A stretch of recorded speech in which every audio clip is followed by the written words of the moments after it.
Hello दोस्तों, तो आज मैं पिल मूवी एक्सप्लेन करने वाला हूँ और आपसे रिक्वेस्ट है कि मेरी एक्सप्लेनेशन थोड़ी सी भी अच्छी लगे तो मेरी इस वीडियो को लाइक करें और मेरे इस चैनल को सब्सक्राइब करें। तो मूवी की शुरुआत होती है पिल नाम की लड़की से, जो कि मंगोलिया शहर में मंगोल्स के साथ रहती थी और उसके परिवार के नाम पर 3 छोटे छोटे मंगोल्स ही थे और शहर पर शासन करता था क्रिस्टिन नाम का सेनापति, क्योंकि राजा के मरने के बाद राजा का बेटा बहुत ही छोटा था, मगर अब रोलैंड बड़ा हो चुका था और उसे बहुत जल्द ही शहर का राजा बना दिया जाएगा। पिल अनाथ होने के कारण दूसरों के घरों से खाना चुरा कर खाया करती थी और खाना चुराने में मंगोल्स उसकी मदद करते थे। मगर एक सिपाही पिल से बहुत ही ज्यादा परेशान रहता था, जिसका नाम था क्लोवर। वह समझता था कि पिल एक गरुण है जिसके पास कोई जादू शक्ति है। वह उसे हमेशा पकड़ना चाहता था, मगर वह हर बार नाकाम हो जाता था। पिल हमेशा टाउन के बच्चों के साथ खेलना चाहती थी, मगर उन बच्चों के माँ बाप उन्हें उसके साथ खेलने नहीं देते थे, क्योंकि वह भी पिल को गरुण समझते थे। इधर क्रिस्टिन बहुत ही ज्यादा परेशान था, क्योंकि राजकुमार के अगले जन्मदिन पर उसे राजा बना दिया जाएगा और क्रिस्टिन अपनी गद्दी छोड़ना बिल्कुल नहीं चाहता था। वह राजकुमार को मारने का प्लान बनाता है। बहुत जल्द राजकुमार का जन्मदिन भी आ जाता है और सभी गांव के निवासी उसके लिए उपहार लेकर आते हैं। पिल भी अपना भेष बदलकर उस पार्टी में घुस जाती है ताकि वह खाना खा सके। वहां पर एक बफून नाम का लड़का भी अपने चाचा के साथ सभी का मनोरंजन करने आया था। उसकी बातों पर कोई हंसता नहीं था। बफून पीलिया से मिलता है। पीलिया उसकी बातों पर बहुत ज्यादा हंसती है। ऐसा पहली बार हुआ था कि कोई उसकी बातों पर हंसा है। रोलैंड की आंटी भी वहां आती है और रोलैंड को बताती है कि उसके पिता ने महल में कहीं खजाना छुपाया हुआ है। यह बात पिल भी सुन लेती है। तभी वहां क्रिस्टिन आकर रोलैंड को अपने साथ ले आता है। तभी ग्रूवर पीलिया के मंगोल्स को देखता है, मगर पीलिया आकर उन्हें बचा लेती है और वह सभी वहां से भाग जाते हैं, मगर ग्रोवर उनका पीछा करता होता है। वह भागते हुए टावर पर चढ़े जाते हैं, जिसके अंदर बहुत सारे केमिकल्स रखे होते हैं।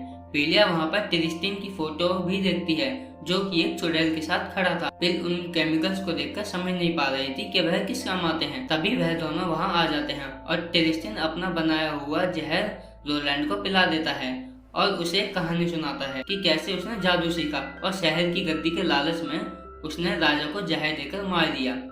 उसने इसका इल्जाम अपनी दादी पर लगा दिया और वह अपनी जान बचाने के लिए जंगल में भाग गई। अब जहर ने रोलैंड पर असर करना शुरू कर दिया था। तभी क्रिस्टिन पीलिया को देखता है, उसे मारने की कोशिश करता है। तभी क्लोवर पीलिया को ढूंढते हुए वहां आ जाता है और वह देखता है कि रोलैंड एक जानवर में बदल गया है, जो आधा बिल्ली और आधा मुर्गा बन गया है। क्रिस्टिन कहता है कि इसी गरुण ने ऐसा किया है। वह पीलिया के पीछे भागता है उसे पकड़ने के लिए। क्रिस्टिन को समझ नहीं आ रहा था कि रोलैंड जहर से मरा क्यों नहीं। क्लोवर पीलिया का पीछा कर रहा होता है और वह भागते हुए महल में पहुंच जाती है। वह रोलैंड से कहती है कि वह उसकी मदद करेगी, मगर उसके बदले में राजा का छुपाया हुआ खजाना उसे आधा देना होगा। रोलैंड उसकी बात मान जाता है। क्रिस्टिन पीलिया को ढूंढ रहा होता है। पीलिया एक राजकुमारी की ड्रेस पहन लेती है, मगर क्लोवर को लगता है कि वह कोई राजकुमारी है। महल की प्रोग्राम शुरू हो गया था, मगर यहाँ पर भी बफून सभी को बोर कर रहा था। पीलिया बफून से मदद मांगती है। तभी पीलिया अपने मंगोल्स की मदद से राजकुमार रोलैंड को वहां से छुड़ाकर महल के बाहर आ जाती है। बफून और क्लोवर भी पीलिया के साथ थे। पीलिया राजकुमार को ठीक करने के लिए शापित जंगल में जाने का सोचती है। क्लोवर भी उसे राजकुमारी समझकर उसकी मदद करना चाहता था और वह सभी राजकुमार को ठीक करने के लिए साथ में जंगल निकल जाते हैं। जब वह जा रहे होते हैं, तब सभी शहर के लोग पीलिया के राजकुमारी समझकर उसका सम्मान करते हैं। पीलिया को यह देखकर बहुत ही ज्यादा अच्छा लगता है और वह रात होने पर एक जगह आराम करते हैं। क्लोवर पीलिया को एक लकड़ी का खिलौना बनाकर देता है। सुबह सभी जंगल में जादूगरनी को ढूंढने के लिए निकल जाते हैं और वह जमीन पर कुछ पैरों के निशान को देखते हैं, मगर वह निशान आगे जाकर खत्म हो गए थे। ऐसा लग रहा था जैसे वह इंसान उड़कर चला गया हो। तभी वहाँ वह जादूगरनी झाड़ू पर सवार होकर आती है। पीलिया उसे राजकुमार को वापस ठीक करने के लिए मदद मांगती है, मगर जादूगरनी मदद करने से मना कर देती है और वापस चले जाने को बोलती है।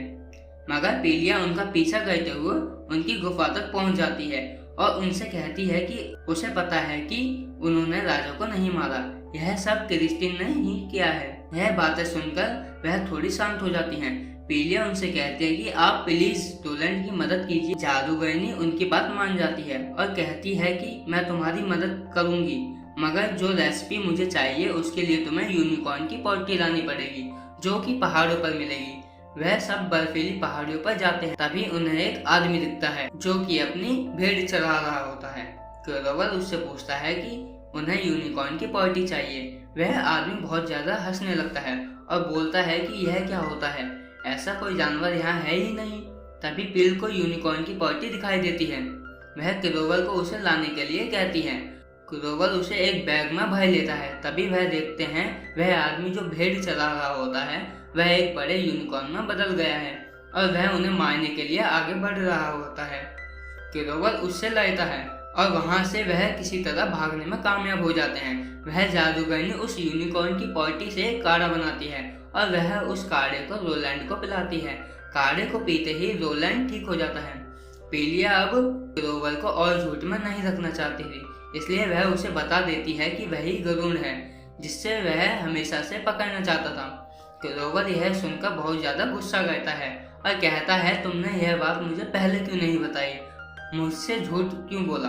यह बोलकर वह वहां से चला जाता है। पीलिया उसे मनाने के लिए उससे पीछे जाती है, मगर वह देखते हैं कि बाहर तिरिस्टिन अपने कुछ साथियों को लेकर उन्हें मारने के लिए वहां आया है और वह उस ब्रिज और उस गुफा को आग लगा देता है और एक तीर चलाता है जो कि जाकर पीलिया को लगता है। रोलैंड यह देखकर बहुत ज्यादा गुस्सा करता है और उन्हें मारने जाता है, मगर वह उसे ब्रिज से नीचे गिरा देते हैं और तिरिस्टिन बाकी सभी को पकड़ के शहर में ले आता है और सभी को बताता है कि इन्होंने ही राजकुमार रोलैंड को मार दिया। इधर हम पीलिया को देखते हैं जिसके पास उसके मंगोल्स आते हैं और पीलिया मरी नहीं थी क्योंकि वह तीर लकड़ी के खिलौने में जाकर लगा था। वह जब ब्रिज के नीचे देखती है तो उसे पता चलता है कि राजकुमार रोलैंड एक पत्थर को पकड़ के लटके हुए हैं। वह उस जादूगरनी की झाड़ू की मदद से राजकुमार रोलैंड और अपने मंगोल्स को लेकर शहर में आ जाती है और वह सबसे पहले क्लोवर को बचाती है और शहर वासियों को बताती है कि तिरिस्टिन ने ही महाराजा को मारा था। तभी वहाँ रोलैंड आ जाता है और क्लोवर पीलिया को गले लगा लेता है। अब पीलिया और उसके साथी तिरिस्टिन से लड़ने के लिए तैयार हो जाते हैं। तिरिस्टिन अपने पालतू कुत्ते को एक काढ़ा पिलाता है जिसकी मदद से वह बहुत ज्यादा बड़ा हो जाता है और आधा कुत्ता और आधा उड़ने वाले जानवर में बदल जाता है। इधर रोलैंड सभी के साथ मिलकर लड़ रहा होता है और तिरिस्टिन अपने फ्लाइंग डॉग पर बैठकर पीलिया का पीछा कर रहा होता है। इधर जादूगरनी एक काढ़ा बना रही होती है और वह जब काढ़ा बन जाता है तब वह उस काढ़े को तिरिस्टिन के डॉग को पिलाने के लिए जाती है, मगर तिरिस्टिन उन्हें मार कर नीचे गिरा देता है और पीलिया को उठाकर ले जाता है। मगर पीलिया के तीनों मंगोल्स उसे बचाने के लिए अपने साथ एक एंटीडोट लेके आते हैं, मगर तभी वह डॉग उनकी झाड़ू में आग लगा देता है और पीलिया नीचे गिर रही होती है। मगर क्लोवर उसे बचाने के लिए तोप की मदद लेता है और वह दोनों राजा के स्टैचू पर जाकर गिरते हैं। उसके मंगोल्स भी उस स्टैचू पर थे। तिरिस्टिन उस एंटीडोट को तोड़ देता है। तभी पीलिया को एक आइडिया आता है और वह एक हड्डी में उस एंटीडोट को लगाकर उसके डॉग को खिला देती है और वह डॉग वापस नॉर्मल होने लगता है। मगर तभी वह स्टैचू टूटने ही वाला होता है। क्लोवर जल्दी से मंगोल्स और पीलिया को एक होल में बैठा देता है और वह स्टैचू टूट जाता है। पीलिया क्लोवर को बचाने के लिए वहां आती है तो वह देखती है कि वह नीचे दबा हुआ है, मगर पीलिया उसे बाहर खींचती है। वह दोनों एक दूसरे को गले लगाते हैं। तिरिस्टिन और उसके साथी वहां से भाग गए थे। अब शहर दोबारा बना दिया गया था और उस जादूगरनी को शहर के बच्चों को जादू सिखाने के लिए रख लिया गया था। रोलैंड भी अब राजा बन गया था। रोलैंड वहाँ पर बहुत ही ज्यादा अच्छे काम करवाता है और एक वहाँ पर अनाथालय भी बनवाता है जिसमें अनाथ बच्चे रहेंगे। और यह मूवी यहीं पर खत्म हो जाती है। अगर मेरी एक्सप्लेनेशन आपको अच्छा लगा हो तो मेरी इस वीडियो को लाइक करें और मेरे इस चैनल को सब्सक्राइब करें।